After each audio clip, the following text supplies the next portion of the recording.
I'm actually a new investor. I started this journey about 2 years ago. I'm originally from Colombia. I moved here about a year ago when I started seeing that, okay, the city is growing, there's a lot going on. I want to start doing something big here. Right now, I got 2 fix and flip projects going on, 1 new construction.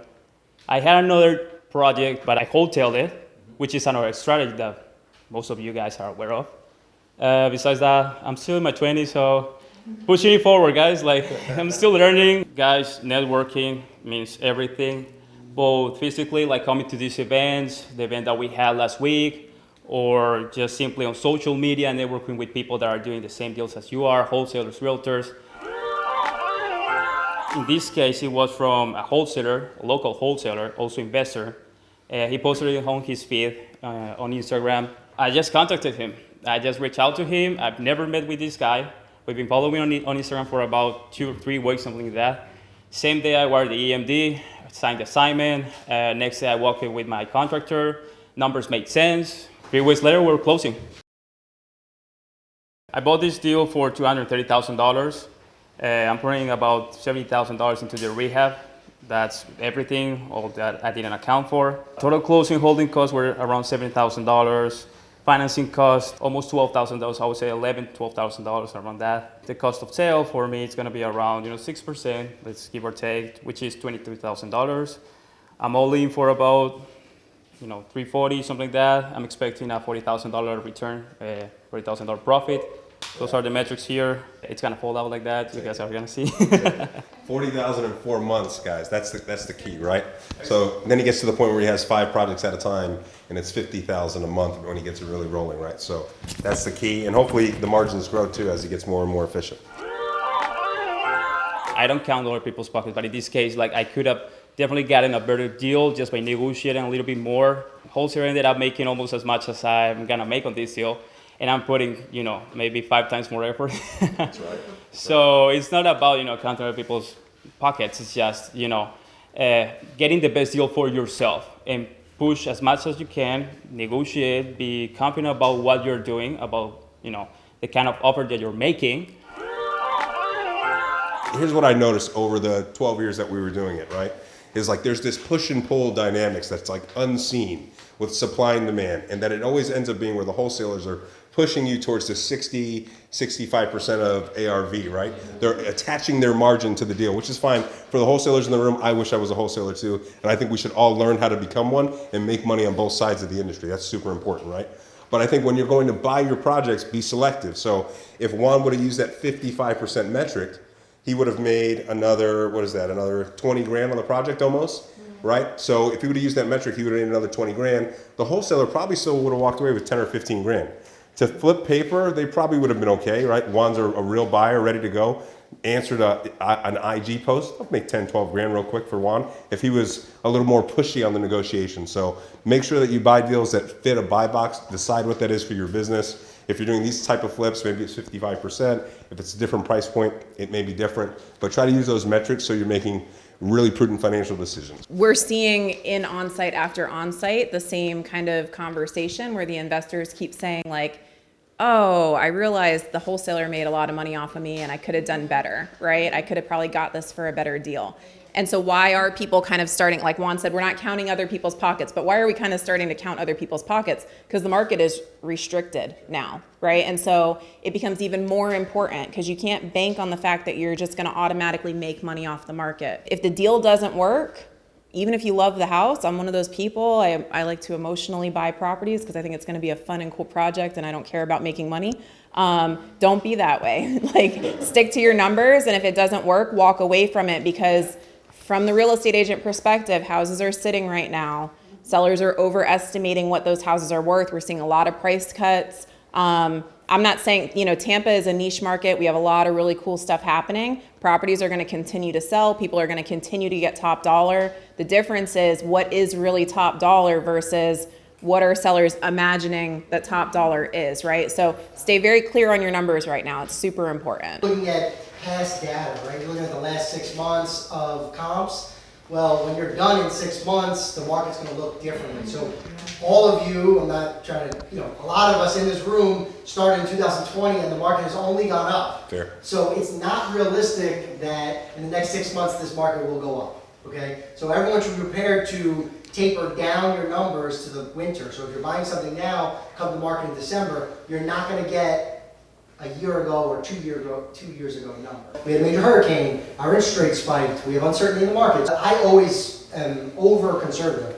Like, oh, if he thinks he'll get 380, I'm like, yeah, I'm gonna underwrite it at 350. So try to do that because that'll give you your $30,000 margin Sure. and just hold there and don't let anybody push you into a deal. You know, the wholesaler just wants to make that 10,000, 15,000, 20,000.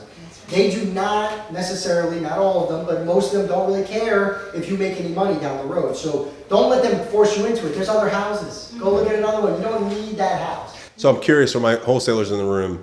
So if you're looking at this deal and you have 30,000 margin on your assignment fee, where would you peel back to where it's like your bottom line? That's the least amount I'm going to do for a deal like this. 10 to 15. Yeah. Okay. So the way Jason and I sell our deals is we look at it everywhere. So wholesalers, we have a big cost like that we're trying to find these deals. So we're paying to get these deals. So we have a business expense as well. So Fair, of course fair. we need to make some money. But we're not taking on the huge risk of the project, unforeseen things, market changes. So we look at the deal and we're like, okay, if this person's gonna make, what, 39 and we're making 30, is that realistic?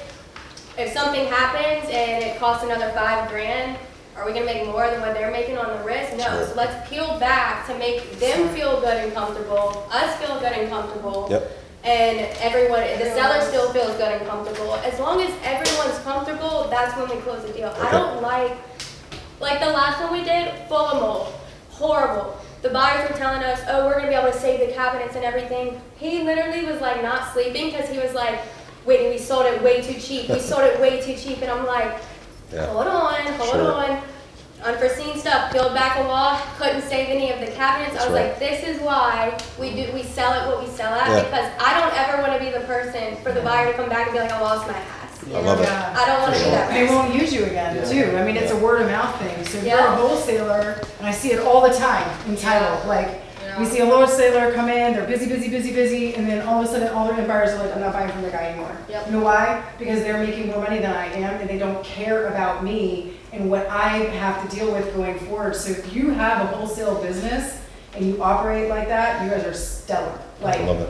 on top of the world. There's only ethical wholesalers and above Yeah, asking there's guys. not a lot of those in this. We work as well on supply and demand, right? And as we know, there's a lot more demand, there's a lot more investors looking for properties nowadays. So at the same time, for our business, it's like, okay, we could sell to maybe Mark and Keeley, or we could sell to a handyman buyer that will pay $20,000, $30,000 more, right? Sure. We also have marketing expenses. We also have to spend about $5,000 per contract. So it's just about, we want to build a long-term relationship with the buyers, but at the same time, we have to also keep them That's confident. correct. Sure. And we have to compete with other buyers like New Western Network that are not buyers, Yep. but they can offer. Like yesterday, I lost a deal 60K over Wow. my mouth from Wow. New Western. So it's just it's a weird balance that's going on right now. That there's buyers paying 80% of Airbnb minus repairs. Sure. That's our max that we sell at. Right? Okay, okay. And there's handyman buyers that those are the ones that are doing multiple deals right now. course. Because they can come in and do all the work themselves, flip it in a month without permits, and then they go back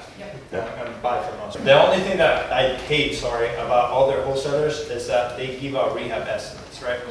What Mark is gonna rehab a property for is not gonna be the same as maybe No. one, right? So I don't give out any rehab estimate. Why? Because Mark can come in with $80,000 for rehab, one can come in with 40. And I'm not representing neither the buyer, neither the Right. seller. Sure.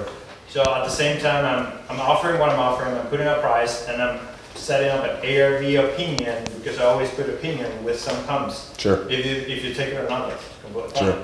But I always tell them, hey, do your own due diligence, I wouldn't want to mess with your numbers, Yep. just give me your offer and we go from there. But you think negotiate for the sake of negotiating on our end too, right? Yeah. Yeah, because there's a lot of wholesalers that they put in a silver plate for you. Yep. And they give you the rehab, and that's never gonna Yeah, work. sure. That's If fair. you're working with the GC, you know you're gonna pay 15 to 20% more than That's if right. you go and sub. That's right. So it's just that supply and demand curve right Thank now you. is kind of crazy. I would just say you can always negotiate with the wholesaler Yeah. and don't buy if it doesn't make sense for you. Like, Sure. we can be making 100K on it, but if it works for you, it works for you. Sure. But do not get pushed around by wholesalers. And the negotiation doesn't have to be like adversarial, right? No. It can just be like, hey, this is really where I need to be, Yeah. and everything stays friendly. You keep the relationship. I want to throw out like a little tip for the wholesalers in the group as like an end buyer, which is I like that you don't give out rehab estimates. If you're giving out rehab estimates and they're inaccurate, I'm probably never going to look at another deal that you send me ever again, because I think that A, you're an idiot, and B, you're probably just out ripping people off, right? So if you are going to give out rehab estimates as a wholesaler, I would definitely like not try to lowball that estimate, because then with real end buyers, you don't look good. If you do that and you catch a novice investor that doesn't know any better, you're gonna hurt them, right? And so I just think that's just terrible karma, and I hope your business fails. No. So, no, seriously. So just make sure you're being like very, be fair with those rehab estimates, because it's gonna give you credibility. It's gonna make you look like you know what you're talking about, and it's gonna make real buyers take you seriously. I don't think it's worth your reputation to just catch like a one-off guy who's flipping his first house and hurt him. Rather, I think you're better off just not giving out any rehab estimate if you're not confident that the estimate you're giving out could accurately rehab that property. That's fair. I estimated the rehab to be around $60,000. Obviously, well, we all know that when we start opening walls, there's gonna be surprises. There's gonna be some issues that you have to address and that weren't accounted for in the budget. So in general, I had to rewire a couple things here, a couple lines. I had to deal with pest infestation as well. There were rats, there were roaches everywhere. I had to replace all the ductwork for the AC because, well, it was filled with, let's say, just dirt. It was something else, but it was dirt. A couple things like framing, that structural beam that you guys see over there that's crossing all across the living room. When we started opening the ceiling, we encountered there was some termite damage. And we had to address right away. We couldn't just, replace that. Structurally, it wasn't structurally sound. So technically, it was an easy fix, a quick fix. It was costly though. But thanks to my relationship with my GC, who's also Colombia, my age, and we get along. We're doing a lot of projects together. He definitely helped me out with that one, as well as other things, some plumbing issues that we encounter. Guys, if you have a pretty good relationship with people, this is real estate. Like, relationships are what we need the most. He started off with a $60,000 budget, ended up about $70,000, right? So if we just do the math, like quick back of the napkin, he's about 20% over. That happens, right? So that's a part of doing the projects. I think what Juan did really well here is he had a good contractor relationship. So when things came up like the beam, he didn't get hit with crazy change orders, right? That's why it's so important, right? When you're working on a project, that you have the right people in the right seats, the right people on the bus, right? Because this issue, if you don't have a real contractor relationship or you're self-managing, somebody can come in and instead of that being a $2,500 issue, it's a $7,000 issue, and it's causing more time in carrying costs. So I think it was really smart of Juan to make sure he's going into a project where he has a good seated relationship with the contractor. And I would say, especially early on, expect to go over budget. We still go over budget on almost every single project, right? It's usually because we're trying to invest, right? We're trying to make strategic investments in the design or the construction so we get the most value on the after repair value, but nonetheless, expect to go over budget. I still think it's a really great outcome for the project. The other thing I want to point out, because it happens every single time. So if you guys look at purchase price, offer price, $230,000 was 60% of the ARV. So those who have been in the group for a long time, what is my metric? What do I preach? 55% of ARV. Okay, so in this case, if you guys see at the deal sheet, it says infinite return on investment. What this means is basically I didn't come out of pocket with a single dime. It was all other people's money, private money that I raised. Actually, well, as I told you guys, I'm from Colombia. I know a lot of lenders over there, a lot of people who actually like to invest in these kind of deals in real estate in a market like Tampa, actually, or Miami. It's pretty easy to raise capital if you know how to sell it, how to sell the deal to investors, and how safe their investment is gonna be. Obviously, it comes down also to relationships and experience, definitely. Yeah. In this case, it was a single lender. I've known the guy for the past 25 years. We've done a couple deals before this one. The first deal that I did here was a 50% equity split between him and me. A house that I flipped in South Tampa turned out great. That was my first flip. And we took it from there. I mean, we've been building this relationship for a long time. I got other deals where I've been raising from other people from my network in Colombia as well. So definitely when you're gonna sell this to somebody, well, first things first, if you have a good relationship, it's gonna, they're gonna trust you a little bit more. They're gonna trust what you're saying. But if you don't have that kind of relationship, you better have a good, solid deal, and also all the fundamentals, very well explained. Like if you can explain it to a 5-year-old, that's the way to go. I like that. Technically, well, you can have a general contractor, you can have a great general contractor, but you better be on point with your scope of work. You better have very detailed lineup of the things, of the finishes, and the kind of quality that you're expecting in this deal. You still have to self-manage your GC. Of course, I mean, it's your own deal, it's your thing, so you better be hands-on, and I like to be hands-on. For the most part, since I didn't have to schedule, let's say, with the trim guy and the cabinets guy, the kitchen guy, the countertops guy, well, it takes off a lot of, let's say, responsibility off my shoulders as well as time, so I can move on to some other deals, right? Because if I'm self-managing, I'm gonna have to spend a lot of time in every single deal that I have. Since I have a pretty good relationship with my GC, honestly, if I was self-managing, I don't know if I could get this kind of price. Yeah. That's the thing. So, Sure. Because I don't know that many people like he does, and I don't give that kind of volume to his people. So that's something that you can account for. So sometimes it's better to go with the GC route, especially when you're starting out. Later, if you want to move on to self-managing, because it's something that you want to do, you got to scale up by delegating. That's at least my philosophy in this business. I want to start doing volume, so I have to build a good relationship with people that can manage the projects for myself. As you're starting out, it's really good to have a GC partner because they're going to keep you from getting lost on items like structural items, things that you've never run into because you're not a construction expert. So they'll know how to manage that. So it takes the stress away, I think. That's most important. And then obviously on the pricing, right? If you don't have teams in place, if you don't have relationships in place, and they think you're getting a bid, they think you're a one-off deal for them, they're probably going to tack on a little bit more margin. Whereas your GC partner, they're doing this for a living, right? They have teams in place. They're probably paying a labor rate for most of the easy stuff that has to be done, non-specialty items in the property like trim, doors, flooring, like all that stuff. You can just take a handyman carpenter that can execute pretty well. So they're probably just paying a day labor rate for those items. So in the early stages, use a GC. It makes a whole lot of sense. And I'm seeing a lot of flippers that we come in contact with that are scaling 10, 12 projects at a time.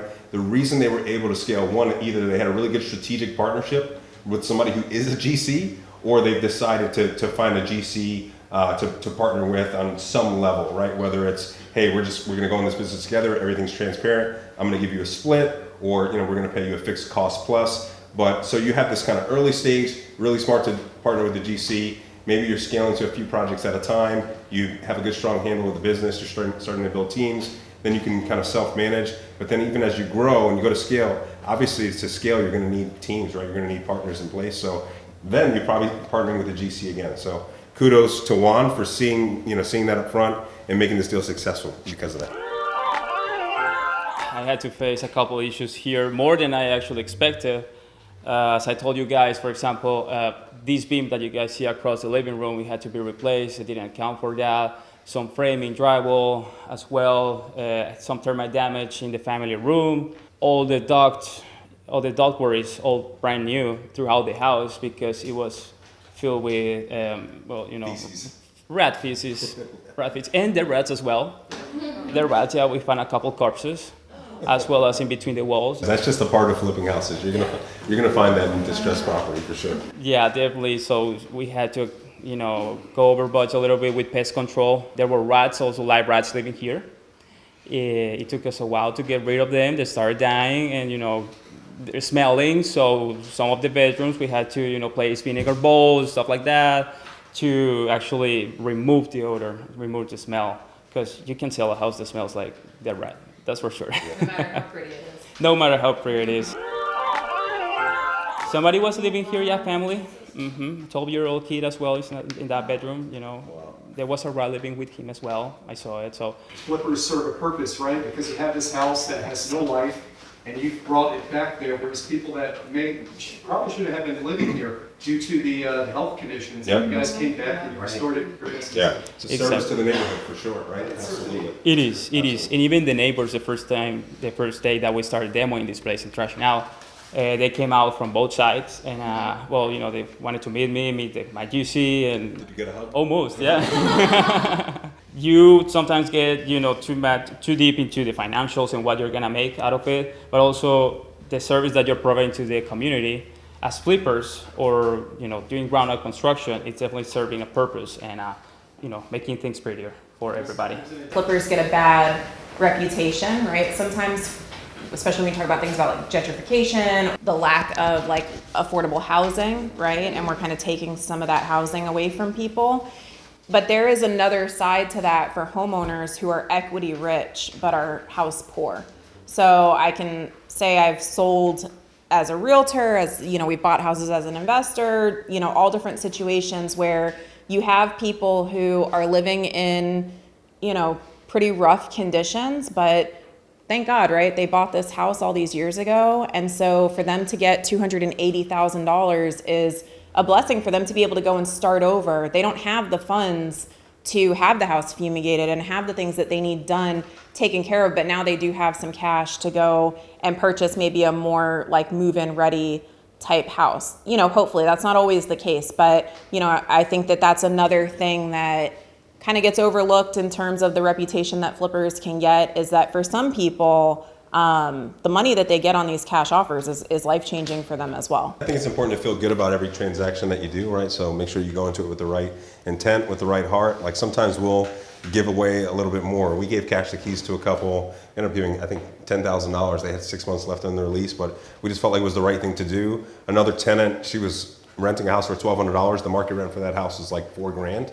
So naturally the estate sold the house, right? The house had increased in equity quite a bit, but she was like completely like, I have no idea what to do, right? I've been paying $1,200 a month. She had no cash savings. We gave her $5,000 just for the sake of doing the right thing, right? And I feel like that's gonna come back to us, right? So in your business, naturally you don't wanna give away the farm, but just doing the right thing pays off in droves. Like for that particular project, so that she went, of course, and told all the neighbors what we did for her.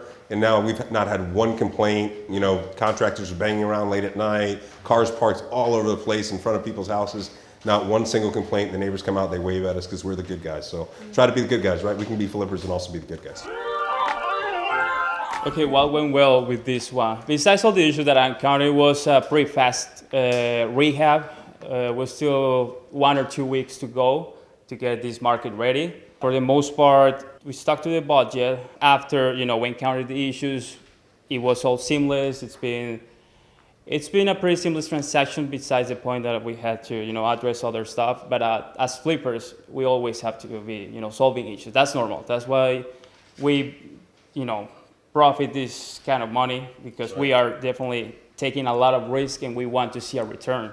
What went well with this one was, for the most part, that it was a pretty easy project. I mean, at least in my case, my GC might disagree with me.